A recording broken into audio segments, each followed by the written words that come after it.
This is Eric with Curated Overland, and today I'm talking to Rajiv, who is the seller of a 1980 Land Rover Santana Series 3 88, located in Norfolk, Virginia.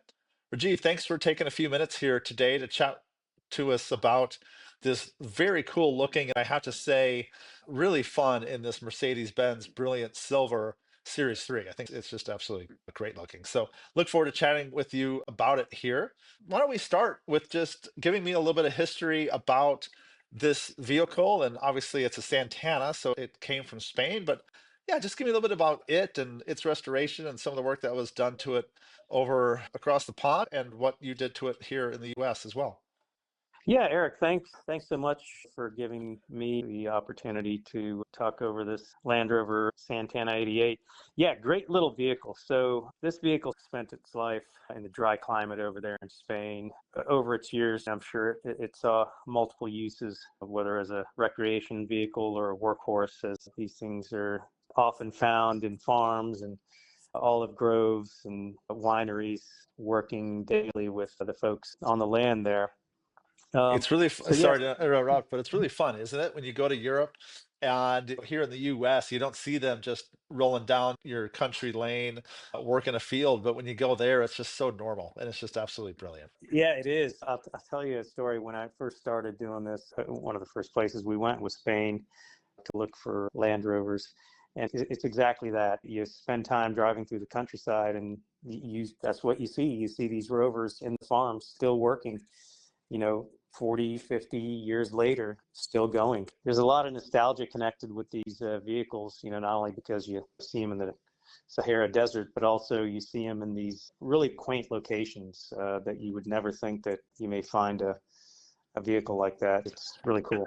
And being used for their purpose. Those bench seats are back there and they're made that way for a reason. So you can throw people, maybe some workers are going to help you dig a ditch, and also maybe throw a sheep in the back too if you need to. So I think that's the I think that's the awesome part about them. So anyway, I don't mean to interrupt talking about No, this no, one, that's but all right. No, yeah. the vehicles are very utilitarian. So the Series 3 that's for sale now was picked up last year by the restoration shop, and I started working with them to get a vehicle that was in mechanical and cosmetic condition that would enable a new owner to drive it immediately and enjoy it and be able to have something that they didn't have to worry about working on, and they could have it for another 10, 15, 20 years because it's been given a new lease on life mechanically and cosmetically. It's getting ready to go for another round with a new owner. So yeah, the Porsche Silver was a color I picked out. It was just, or not the Mercedes Silver, excuse me. Yeah. I like that color from the old SL series convertibles that we used to see back in the 70s and 80s, and Oh, really totally. like it. And so I was like, well, why not try it on a Land Rover? It's not a standard color for a series, but it's a nice color, and I think it turned out really well with the Nappa blue leather interior that I've got in there and the gray Berber knot carpet. It really pops. It's a great combination. Yeah, we had all the cosmetic work done in Spain because they do a really great job Yeah. there of not only paint but the interior, the leather, etc. Did you Um, put did you put sound deadening under the carpets in this one or no? yeah, it does. It does It have does. Great. sound dead, and I try to do that with. I've done that for the last 2 or 3 series vehicles. I find that it does reduce not only the road noise but also some of the engine noise coming from the engine compartment. Of course, there's only so much you can do with these vehicles. They're very Of utilitarian, course. and I mean, and that's part of the nostalgia. You hear the engine, you feel the road. When you're shifting, you've got to really think about the position of the gears. It takes you back to a time when driving was something that used and made you think about and use all of your senses. 100%. It's not a Yeah, car that you're just going to show up and be like, wait, what was I thinking about for the last 10 minutes? yeah, Like you've been thinking about stuff as you drive there. yeah. So that's neat. That is very neat. So you had the restoration primarily done in Spain, and then you got it here to the US and just did a few other additional things to it, correct? Just to make sure it was Yeah, fully that's roadworthy. right. Yeah, and I always do that when I bring a vehicle in, no matter even if it's 100% restoration. Um, eh, and I'll There's always caveat that something. by, There's always yeah, there's something. always something. I'll There's always caveat that, something. yeah, Yeah, I work with restoration shops and I source vehicles with companies or from companies that I've personally gone out, whether it's in Spain or Germany or the Netherlands or Italy, where I normally source or restore my vehicles. I've gone out to those companies and personally talked to them, personally looked at their processes, their workshops, where they get their vehicles from, where they get their parts from. I've done my due diligence to make sure, as much as I can, to ensure that the vehicle is what we've asked for mechanically and cosmetically. But I always want to go the extra step, like you said, to make sure yeah, that when I sell a vehicle to a customer, that I've done everything I can to ensure that the customer is getting what they paid for and they're getting the level of security that I would want for myself, for my family, that, hey, this vehicle is, as much as humanly possible, has been gone through to make sure everything is safe, everything is, if it's cosmetic, everything looks good, everything's correct, as much as humanly possible. So it's sure. never 100%, but I try to do the best that I can to ensure that that happens. That's So great. I bring it in, I take it to a local European specialist that specializes in Land Rovers as well. They go through it with a fine tooth comb and they say, hey, here are the things that don't have to be done or have to be done. Most of the time, even the things that they say, well, this is okay for now, but maybe in 2 years this might be an issue. I usually end up doing the work Yeah, and getting that done. I mean, it's sometimes there's not a thing wrong with the vehicle or anything needing to be done. Sometimes there might be $1,000, 1,500, 2 grand worth of work that needs to be done yeah, in labor and parts. But that's okay. I'd prefer to sell a vehicle that I'm comfortable with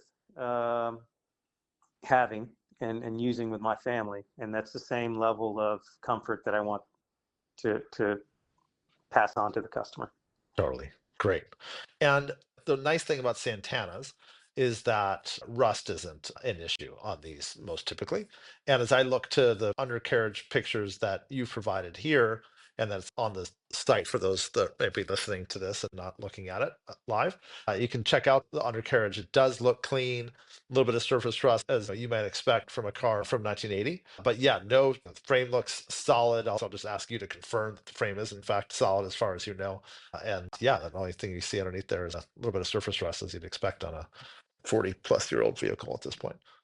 Yeah, the frame is solid. The undercarriage is totally solid, rust free, a little bit of surface rust. Yeah, being from Spain, dry climate, I've never really seen any issues with any rust. Whether it's bulkhead or drivetrain, frame, never really any issues. Right. And that's why I pay attention to where we source our vehicles from to ensure that we get vehicles that are not going to have problems with rust damage that may not have been detected or is in an area that's hard to find and is missed. So in order to keep out of those issues in the long run, I source to areas that normally don't have a lot of rust issues for Yeah. vehicles. Yeah, great. And then a couple other things just noted here. So mileage wise, based on the paperwork that you have, it's probably 155 thousand kilometers, give or take, or about 97,000 miles. That's what you are looking at, correct? And Yeah, the that's odometer is flipped to 56K, I believe that's yeah, correct. that's yeah. It's with a vehicle of this age, it's an estimate. We can make our best estimate as to what the mileage of the vehicle is, and those, as you mentioned, it has probably rolled over Yep. at least once. So yeah, I'm sure it's probably around 100,000 plus miles. But then again, that's the frame and the body. As you know, the had mechanical work done to it Right. and cosmetic work. So Yeah, these are the kind of vehicles that sort of like an old 911, like you just keep fixing. There's no reason for these ever to forever to die. Right. They just keep getting Yep, that's new right. parts added and new They get things. yeah, get a Exactly. new So lease on life exactly. every once in a while. So anyway, the one thing that you mentioned is the smoke on startup and heavy load. Can you just give a little bit of what you've experienced there for the buyer, for them to understand what that looks like? And it sounds like you've had the engine checked out. It looks like the compression is good and that sort of thing. So yeah, just tell us a bit about the smoke and how Yeah, big or so little of a thing that you think that is. yeah, so on startup, it's a diesel engine, four-cylinder diesel. It's a two-stroke, and it's all mechanical fuel pump, mechanical injectors, and it's a diesel engine. So when a diesel's cold, it's going to start smoking when it starts, and when it hasn't been started in a couple of days or whatever, even overnight, you'll get some initial smoke, and that's standard, for a two-stroke diesel, Yeah, especially of a that vintage. mechanical, Yeah, yeah, a mechanically fuel system. It's yeah, standard. Once a vehicle warms up, the smoke lessens considerably until you really start romping on the engine trying to get up to velocity. And that's standard because, again, it's a mechanical system, mechanical fuel pump and injectors. So the system is putting more fuel into the cylinders to be able to get you the power to increase velocity. Now, again, this is a two-stroke engine. So the four principles of a diesel engine in a two-stroke: suck, squeeze, bang, blow. There's no electronic system in there. There's no system that's filtering the smoke like on these new right. Tier No 4 blue, engines and blue everything. whatever stuff that I have to Yeah, get. no blue tech, Right, no right. Mercedes blue tech system there. Yes. So yeah, this is this is a vehicle that goes back to the age where there were really no emission controls other than controlling the amount of fuel and air that comes into the engine to make combustion. Yep. But it's very standard for the diesel engines to smoke on startup, clear up, and then once you start putting them under load, meaning driving at speeds, or if you're towing a trailer or whatever the case may be, it's standard for them to have some smoking during driving, and that's all standard. Okay, great. And then last question for you, and I know you haven't had this too long, but I was curious, have you had any good memories or anything like that with this vehicle that you want to share? Yeah, so we have a botanical garden nearby where we live in North Virginia, and it's a lovely drive going down to the botanical garden, and you can drive through some parts of the garden. So it's really nice when the weather permits and it's not too cold. We'll go out and take a couple of sandwiches, a bottle of wine or something, and just drive out to one of the areas where you can park in the grass under some trees in the botanical garden, and yeah, just enjoy the weather and enjoy the vehicle. Well, I hope you're only bringing Spanish wine when you do that. So Yeah, of listen, course. Yeah, right, right, it's from right. Rioja. Yeah, that's right. Yeah. Exactly. Exactly. Well, perfect. Rajiv, thank you so much for taking the time. I appreciate it. And for those of you that are, again, listening in, be sure to go to Curated Overland. You'll see this 1980 Land Rover Santana Series 388 in that fantastic Mercedes-Benz Brilliant Silver. Rajiv, thank you so much. Thank you, Eric. Thanks for the opportunity. Of course. Check out this vehicle and many more at curatedoverland.com.